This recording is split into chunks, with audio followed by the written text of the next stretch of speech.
Minutos en el territorio continental ecuatoriano, buscando la verdad y abogando por la unidad nacional en pro de la paz y la seguridad en el Ecuador.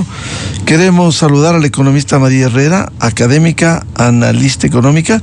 Lo invitamos para hablar la coyuntura económica, a sabiendas de que este domingo habrá una consulta popular y un referéndum para definir 3 preguntas de reforma a la Constitución y también la convocatoria a una asamblea constituyente. En este entorno, como hoy refleja diario El Universo, página 7, dice: riesgo país baja a niveles del año 2019, es decir, de hace 6 años, y pone al Ecuador en buen rumbo.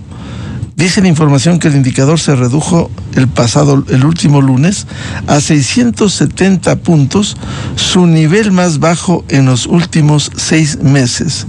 Se ha mencionado que esta medición evalúa las condiciones del país. 136 puntos en el transcurso de 4 semanas ha caído, cuando recordemos que el gobierno anterior de Guillermo Lasso, con el levantamiento indígena de junio de 2022, pasó los 2.000 puntos.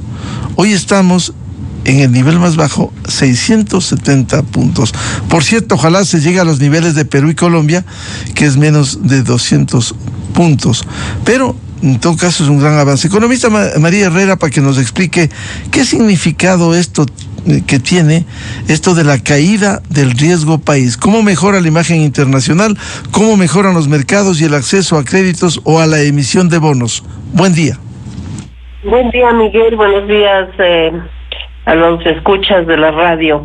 Yo creo que el indicador que nos ponen las noticias en este momento sobre el riesgo país evidentemente son excelentes para el Ecuador, y creo que se sostienen bajo las diferentes acciones que ha venido haciendo el gobierno para generar un nivel de confianza a nivel internacional. Luego del paro, que fue realmente una situación crítica para el país y donde el riesgo país subió también, porque el riesgo país es un indicador muy vulnerable, ¿no? Está atento a todos los acontecimientos que están ocurriendo en la ciudad, en el país, y eso nos indica en qué medida beneficia o perjudica. Y reitero, las medidas o las acciones que ha venido tomando el Ecuador, el control del paro que se logró tener, ahora toda la situación que se ha hecho a raíz de la inauguración de la prisión esta del encuentro, nos dan la medida de que el Ecuador sigue avanzando en controlar un poco esta situación de inseguridad que nos ha afectado por mucho tiempo. Y esta disminución del riesgo país, si bien ha tenido un avance, digamos, al disminuir 136 puntos en tan poco tiempo, lo que nos da es la medida de crecimiento sostenido basado en estas acciones tomadas por el gobierno.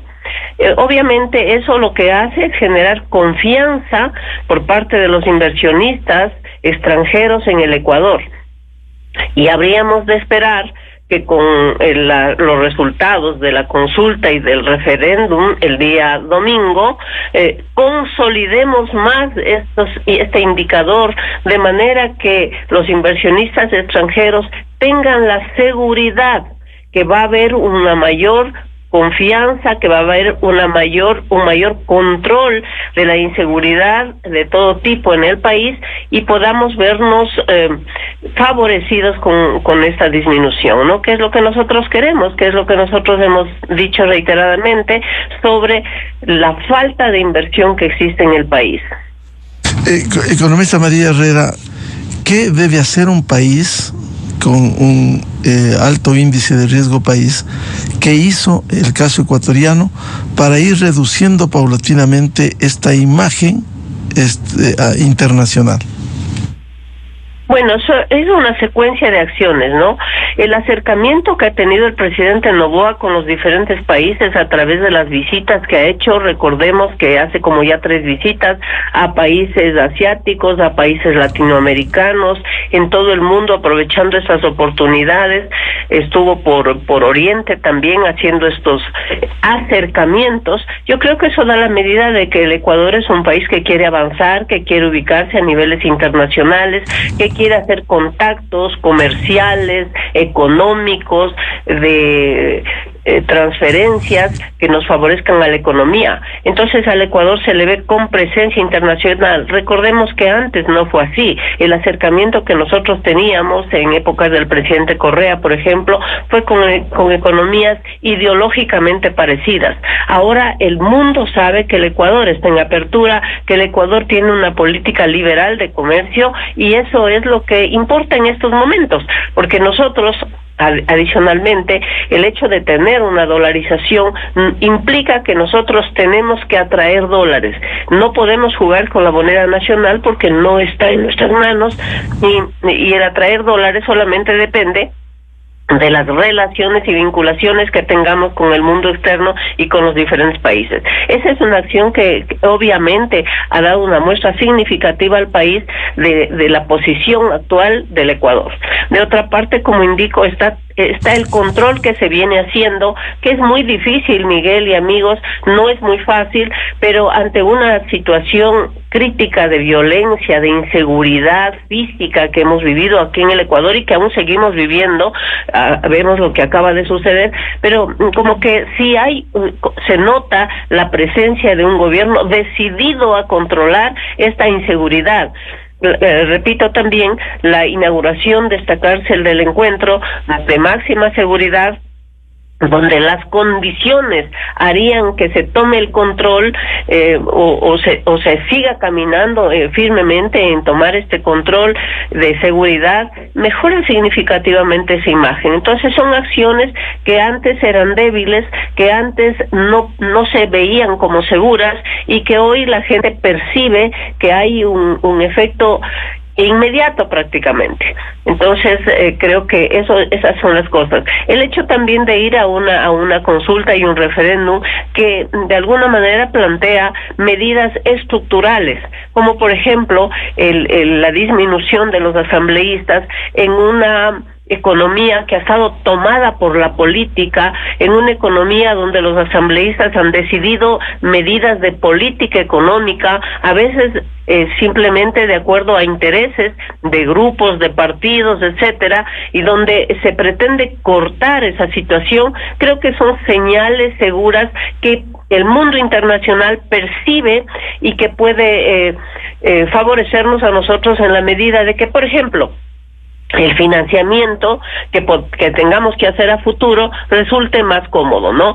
Nosotros hemos estado acostumbrados y no hemos podido hacer realmente una emisión de bonos porque la tasa de interés que nosotros, debido al alto riesgo país, teníamos que pagar, superaban los 10 puntos. Cuando nosotros hemos tenido un riesgo país de $1,000 en promedio, porque ha sido mucho más, como usted lo indica, entonces significa que teníamos que pagar tasas de interés del 12, del 14%, lo cual es fuera de todo contexto, lo cual es carísimo para el país.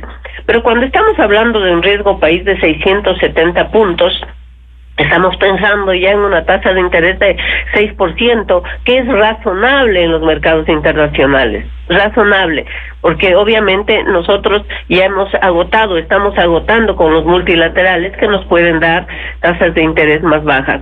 Entonces creo que vamos caminando en firme, vamos caminando, no es lo más idóneo que sigamos endeudándonos, eso también ya hemos dicho, porque obviamente lo que tenemos que cortar es ese nivel de financiamiento, haciendo que nuestro déficit fiscal disminuya y que nosotros podamos solventar nuestros gastos con nuestros ingresos, pero eso no va a ser posible en el corto plazo. Entonces, obviamente, nosotros tenemos que seguir financiándonos desde fuera.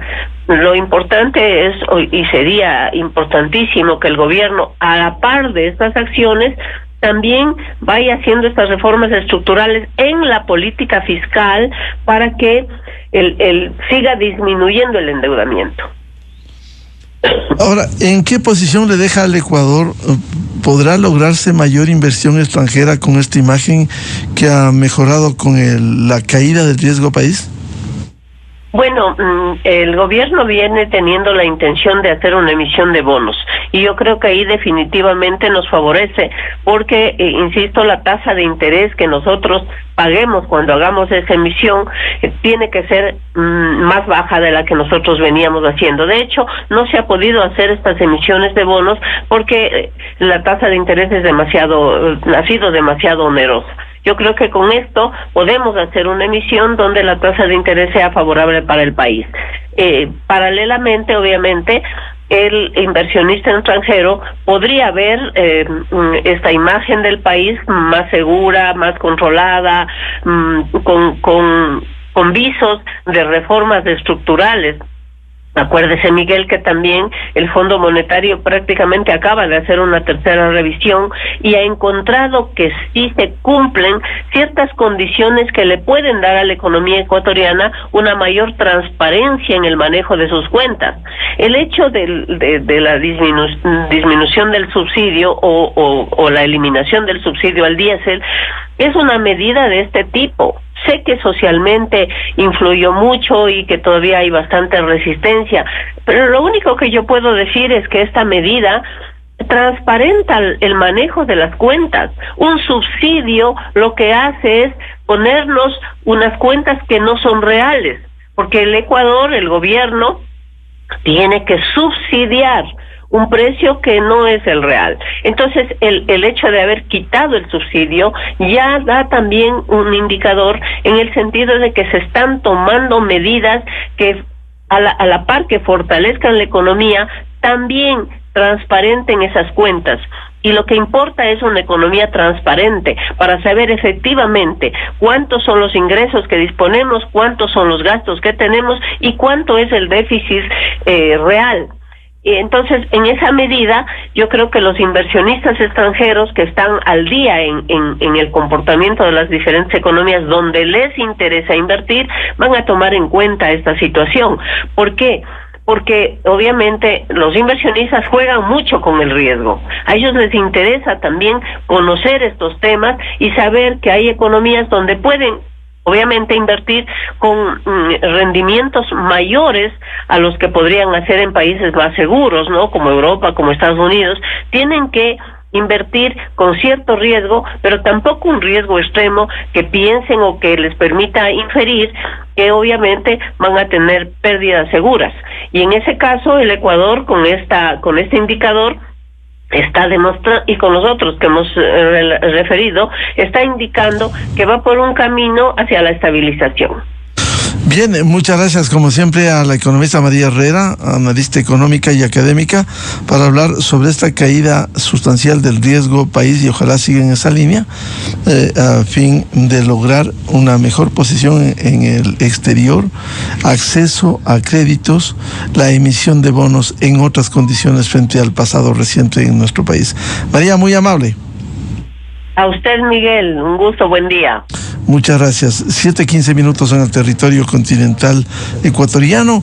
Vamos a una pausa y ya volvemos. Diálogo previsto con la doctora Estefanía Luzuriaga para hablar sobre las implicaciones de la consulta popular y el referéndum, que este jueves debe cerrarse la campaña y este domingo será la concurrencia a las urnas en el país. Desde 1984 con Gonzalo Rosero. La revista de opinión Democracia. Siempre líderes, siempre confiables. Enseguida regresa Miguel Rivadeneira a la búsqueda de la verdad. Esto es Exa Informa por Exa FM. Gracias a las decisiones responsables del presidente Daniel Noboa, el precio de la gasolina extra y extra con etanol bajará 7 centavos de dólar por